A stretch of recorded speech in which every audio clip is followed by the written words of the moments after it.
Thank you, Mr. Speaker. Let me say I thank my colleague, Mr. Schiff, for his remarks on genocide and turning our back on the facts that we find around the world.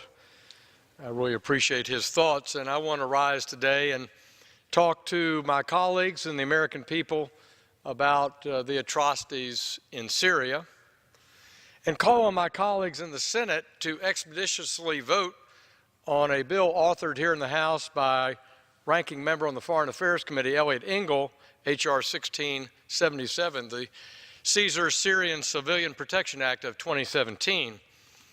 This legislation imposes new sanctions on human rights abusers in the sad state of affairs in Syria, and those who facilitate the Assad regime's atrocities and encourages negotiations to bring about a lasting political solution there.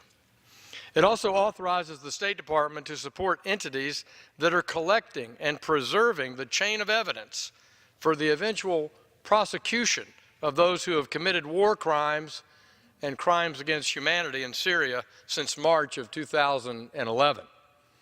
The world has witnessed many generational examples of butchery and genocide by menaces, including Hitler, Stalin, Pol Pot, and many others.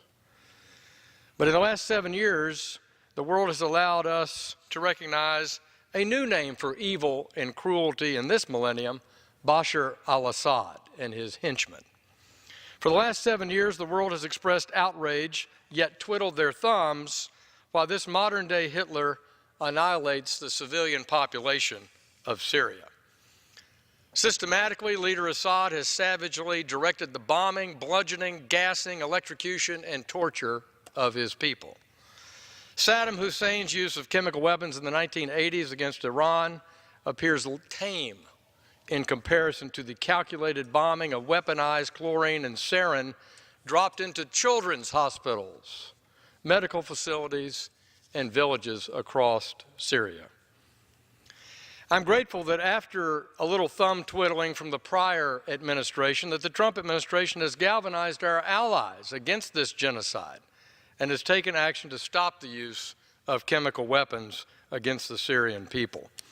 I call on the Senate to act with expedition and pass the Caesar Syria Protection Act, and finally help obtain the kind of documentation that we need, Mr. Speaker, to end this step back into darkness and convict Assad and his co-conspirators and enablers of war crimes.